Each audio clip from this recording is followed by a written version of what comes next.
Welcome to the Deep Dive. We dig into different sources to pull out the key insights, basically giving you a shortcut to getting up to speed. That's the idea. Today, we're tackling something that, well, it feels festive on the surface, but it has this surprisingly dark side. The holiday scam season. Definitely a busy time for criminals. Yeah, it's meant to be about joy, connection, Yeah. giving, all that good stuff, right? Yeah. But underneath the decorations, cyber criminals are really active. Extremely active. So our mission today, looking at our source, the Festive Scam Factory, is to really unpack how these people exploit this busy, emotional time of year. We want to look at their tactics and, crucially, how you can protect yourself and maybe your family, too. It's vital information. And we're not just talking basic tips here, like be careful online. We want to dig into the psychology, Why do these scams work? Why can even really careful people get caught out sometimes? Exactly. It's not just knowing what they do, understanding the why, the psychological triggers they use, plus the sheer amount of online stuff happening, the high emotions. Yeah. It all creates this perfect storm for them, a perfect storm. Yeah. Okay, so let's unpack that a bit. Why is the festive season such a scam superhighway, as the source calls it? What makes it prime time? Well, it's really a combination of things coming together. First, just the sheer volume of online activity. It skyrockets. Right. Everyone's shopping, sending messages. Precisely. More transactions, more emails, more texts. Second, this is really key. Our emotional vulnerabilities are higher. How so? Well, think about it. Increased generosity, maybe a sense of urgency, like finding that last-minute gift. Stress is often higher, too. True. And even loneliness, which, can make people susceptible to things like romance scams. These emotions, they can kind of lower our natural defenses. Makes sense. And finally, people are just busy, really busy, rushed, distracted, maybe less likely to scrutinize an email or a text message as closely as they normally might. So it's the volume, the emotions, and the distraction all hitting at once. Okay, that really paints a picture. Given that backdrop, let's get into the specifics. What are the main types of scams we see popping up? Gift card scams seem huge. Oh, they are incredibly common. Right. And they often work by impersonating someone in authority. Like who? You might get a call or maybe an email that looks like it's from customer service or tech support, maybe even a government agency like the IRS, Social Security, or your utility company. And they say there's a problem. Exactly. An urgent issue, an unpaid bill, a tax problem you didn't know about, some kind of security breach on your account. And the solution is always gift cards. It still seems so weird. Why gift cards? That's the absolute giveaway, the giant red flag. Gift cards are basically cash, but untraceable for the most part. Okay. They're not refundable, and scammers can convert them into money very, very quickly. And here's the crucial thing. Legitimate organizations, the IRS, Microsoft, your power company, they will never demand payment via gift card, ever. Never. The scammers use urgency and fear. They pretend to be official, create panic, and then offer this seemingly easy fix, just go buy a gift card. It plays on our instinct to resolve a threat quickly. Get it sorted. Yeah, exactly, even if it feels a bit off. Once that card number is given and redeemed, poof, the money's gone. Okay, so gift cards are a definite no. What about package delivery scams? Everyone's expecting parcels around the holidays. Yes, and scammers know this. So you get these fake text messages that's smishing, or emails, phishing emails. Looking like they're from FedEx or UPS Or the post office, yeah. Major delivery services. They'll claim there's an issue. Maybe a small shipping fee is unpaid, or they need to verify your address, or you need to reschedule your delivery. And I'm guessing the danger is clicking the link they include. That's exactly it. Clicking that link is the trap. It takes you to a fake website that looks real, but is designed to steal your information. Like login details, credit card numbers. Yep. Or sometimes clicking the link can even install malware, nasty software onto your phone or computer. Wow. So the absolute rule here is don't click links in unexpected messages about deliveries. If you get an alert and you're worried, go directly to the official website of the delivery company or use their official app. Track your package there. Don't trust the link in the message. Got it. Go direct.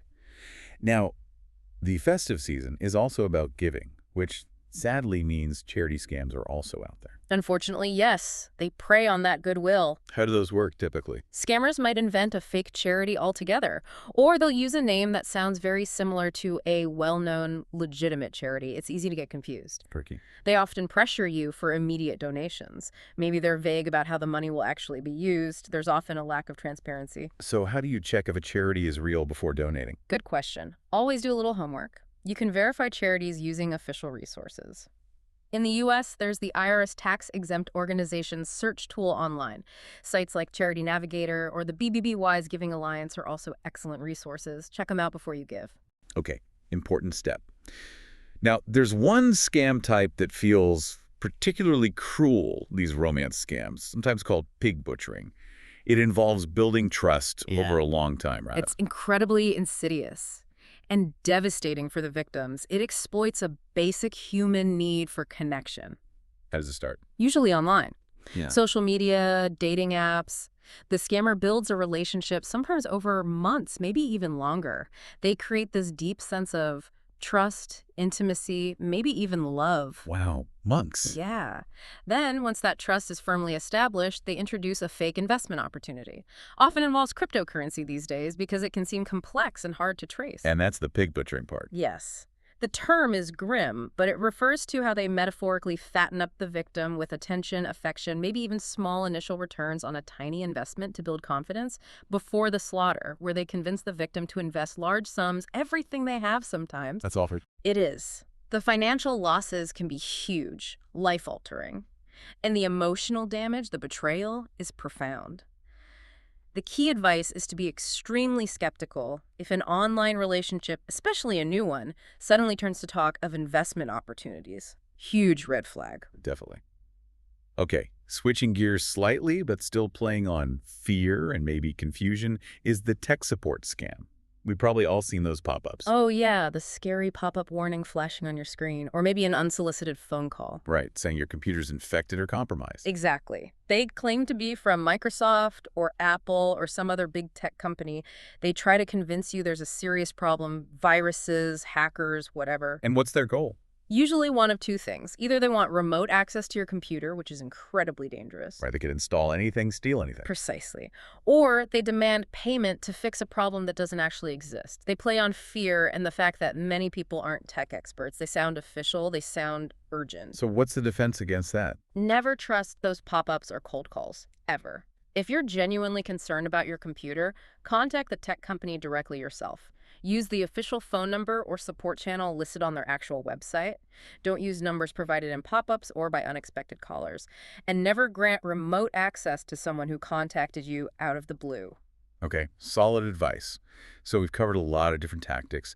Gift cards, fake deliveries, dodgy charities, romance investment schemes, fake tech support. It feels like a minefield. What are the key things you need to remember to stay safe? Let's boil it down. First, that gift card thing. Remember, legitimate organizations never demand payment with gift cards. See that demand? It's a scam. Full stop. Simple rule. Got it. Second, be super skeptical of unexpected messages, especially with links. Delivery alert, tech warning, charity plea. Go to the official source yourself to check it out. Don't click the link. Verify independently. Exactly. Third, research charities before you give. Use those tools we mentioned, IRS Search, Charity Navigator, BBBY's Giving Alliance. Make sure your generosity is actually going where you intend it. Makes sense. Fourth, in online relationships, take it slow. If someone you met online starts pushing investment opportunities, especially crypto, alarm bells should be ringing very loudly. Be wary. Extremely wary. Fifth, tech support. Don't trust pop-ups or cold calls. Contact companies directly using their official contact info if you need help. Never give remote access unexpectedly. So those cover the specific scam types. What about just general online safety habits? Good point. Strong digital hygiene is always important. Use strong, unique passwords for different accounts. Don't reuse passwords. That's a hard habit to break for some. It is, but it's crucial. Use a password manager if it helps. Also, enable multi-factor authentication, MFA or 2FA wherever you can. That extra layer of security, like a code sent to your phone, makes a huge difference. Okay, MFA. And keep your software updated. Your operating system, your browser, your apps. Updates often contain security patches that fix vulnerabilities scammers might exploit. Right, don't ignore those update prompts. Please don't. And finally, if you do encounter a scam or even think you have, report it. Who do you report it to? It depends on the scam and where you are. But generally, local law enforcement, the Federal Trade Commission, FTC in the U.S., the FBI's Internet Crime Complaint Center, IC3. Reporting helps authorities track these criminals and warn others. And it feels like sharing this knowledge is important too. Talking to friends, family. Absolutely. Especially maybe older relatives or friends who might be less familiar with online threats or perhaps more trusting. Have those conversations. Forewarned is forearmed. Yeah. The goal here is to enjoy the festive season without fear, right? Understanding the tactics, staying alert, it lets you focus on the good stuff. It really does. It's about awareness, not paranoia. So, thinking about all these tactics, the fake urgency, the impersonation, the emotional manipulation, it makes you wonder, doesn't it, if we connect this to the bigger picture? Go on. Well, these underlying principles of social engineering, the manipulation, they aren't just used in festive scams, are they? Not at all. They're everywhere online. So the final thought, perhaps, is, how can recognizing these patterns, the ones used in these scams, make you a more discerning digital citizen overall? Not just against scams, but maybe against misinformation or other kinds of online manipulation you see all year round. That's a really interesting question to ponder. How does this awareness translate more broadly? Something for you to think about. Thanks for joining us for this deep dive into the festive scam factory. Stay curious, stay informed. And stay safe online. We'll see you next time.